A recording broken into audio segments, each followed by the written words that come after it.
final para a entrega da declaração do Imposto de Renda 2020, ano base 2019, foi prorrogado por causa da pandemia. Originalmente seria 30 de abril, mas agora a Receita Federal espera as declarações até o dia 30 de junho, portanto, 30/6. Muitas pessoas já entregaram. O governo federal espera, a Receita Federal espera pelo menos 32 milhões de declarações neste ano de 2020. No final de abril, quando o prazo se encerraria, 1/3 desse público já havia entregue a declaração do imposto de renda. Para aqueles que deixaram para mais adiante, nós fazemos agora uma entrevista com o contabilista Paulo Duran para tentar esclarecer algumas dúvidas que porventura vocês tenham. Paulo, muito obrigada por ter aceito o nosso convite. Seja bem-vindo ao Simples Assim. Opa, eu que agradeço, Gislaine. A gente está aqui à disposição para tirar algumas dúvidas do pessoal aí. Então vamos lá, Paulo. Quem é que tem que obrigatoriamente declarar o imposto de renda esse ano? Bom, a declaração do imposto de renda esse ano, ela segue alguns requisitos, entre eles, a pessoa teve que ter um rendimento tributado na ordem de 28.559,70, um rendimento isento acima de 40 mil, tá ok? E tem algumas outras regras, como, por exemplo, o patrimônio, se a soma do patrimônio dele for acima de 300 mil, e alguns outros detalhes. Por exemplo, hoje a gente tem aí esse supercap, enfim, a pessoa ganhou um carro, ela está obrigada a fazer declaração de imposto de renda? Sim, ela se enquadra na obrigatoriedade de fazer imposto de renda. E quem não precisa declarar são todas as outras pessoas que você não postulou aí, né? Hoje não existe mais a declaração de isento, né? A declaração de isento foi extinta já há bastante tempo. Então, perdão, se ela não se enquadrar dentro do perfil de rendimento tributável de 28.559, rendimento isento 40 mil, ela não está obrigada a fazer a declaração. Paulo, eu sei que existem dois tipos de declaração. Tem uma que é considerada mais simples, tem uma outra que é mais completa. Qual é a que o brasileiro comum costuma utilizar?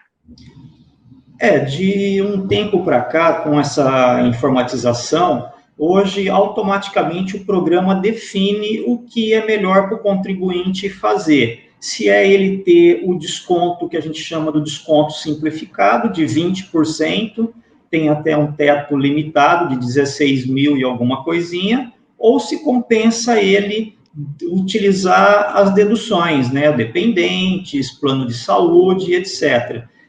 Geralmente um profissional da área contábil que pode melhor orientar ele e fazer essa conta, que não é assim tão simples, né? Paulo, você falou dependentes, né? Quem é que pode ser um dependente do contribuinte na declaração do imposto de renda? Olha, dependentes, sim, os dependentes, em geral, são filhos menores de 24 anos, desde que sejam universitários, ou menores de 21 anos, tá?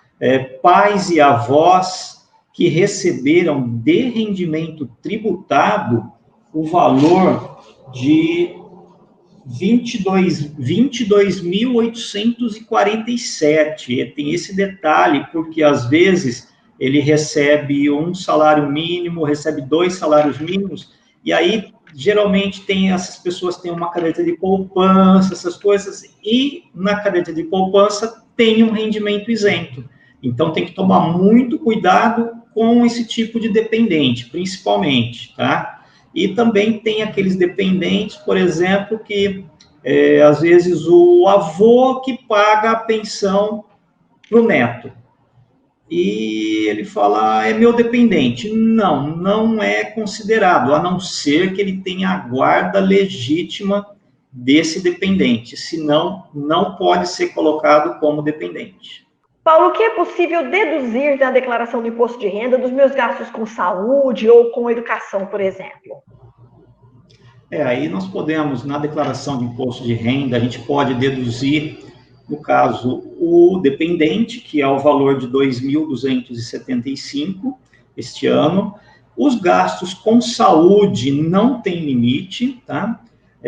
Saúde que eu digo são dentistas, psicólogos, fisioterapeutas, enfim. Advogado não entra, tá? Advogado, aluguel não entra também. Às vezes o contribuinte acha que ele morava em outro município, eu aluguei a minha casa lá, eu aluguei uma casa aqui, um vai abater o outro. Não, infelizmente não.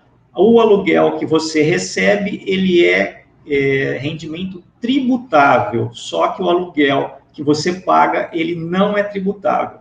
Um outro tipo que pode ser também deduzido são os pais e avós, que recebem até o valor de R$ 22.847,76 no ano, tá? Então, ele também pode ser deduzido, só que tem que tomar um cuidado, porque se somar junto com o rendimento da poupança, que é rendimento isento desses dependentes, dos pais ou avós, ele não pode ultrapassar.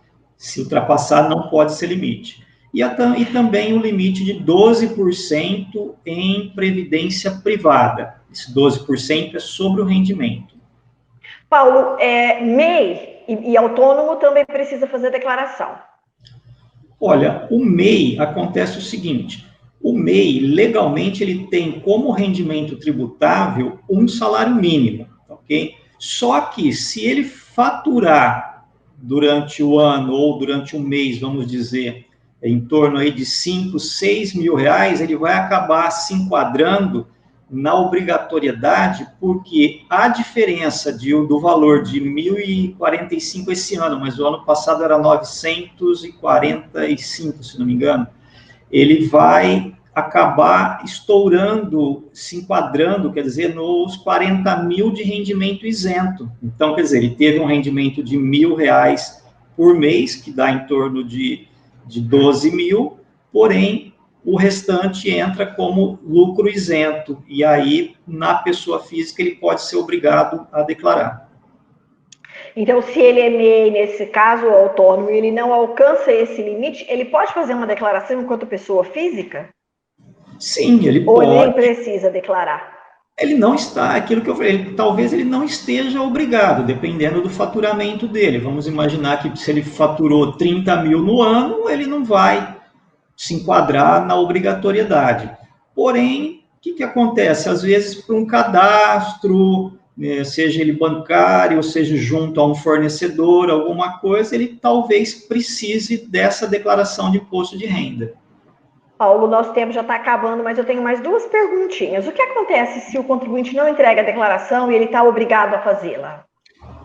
Bom, se ele está obrigado a fazer e ele deixou de entregar, ele esqueceu, perdeu o prazo e tal, ele vai pagar uma multa de R$ 165,74, tá ok? Ele tem o prazo, depois de entregue, ele tem o prazo de 30 dias, e pode ocorrer do CPF dele ficar suspenso. E aí tem um monte de complicação. Ele não consegue, por exemplo, fazer uma transação bancária. Tem alguns bancos que até restringem o talão de cheque. Isso. E a última questão é com relação à restituição. Quem tem direito à restituição vai recebê-la de que maneira? Tem alguma nova regra para esse ano? A partir de quando o governo começa a liberar? Olha, esse ano, não, a regra, apesar dele ter prorrogado o prazo da entrega para 30/6, ele manteve os lotes ainda, o primeiro lote da restituição, dia 29/5, o segundo lote, dia 30/6, aí todo último dia útil do mês 7, mês 8 e mês 9. A diferença é que antes, no primeiro e segundo mês, ele tinha uma correção da Selic. Agora, este ano, ele não vai, nessas duas primeiras parcelas, ele não vai fazer a correção. Porém, está mantido. Então, quem entregou primeiro e tem restituição, tem uma enorme chance de receber primeiro. Paulo, a gente agradece imensamente a tua disponibilidade por estar com a gente hoje. Muitíssimo obrigada, viu? Um ótimo restinho de semana para você. Opa, Gislaine, eu que agradeço a todos os ouvintes, e a gente se coloca à disposição aí para eventuais dúvidas. entrem em contato com você no programa, e aí você pode transmitir para mim que a gente vai ter o maior prazer em responder as dúvidas do pessoal. Muitíssimo obrigada. Eu é que agradeço.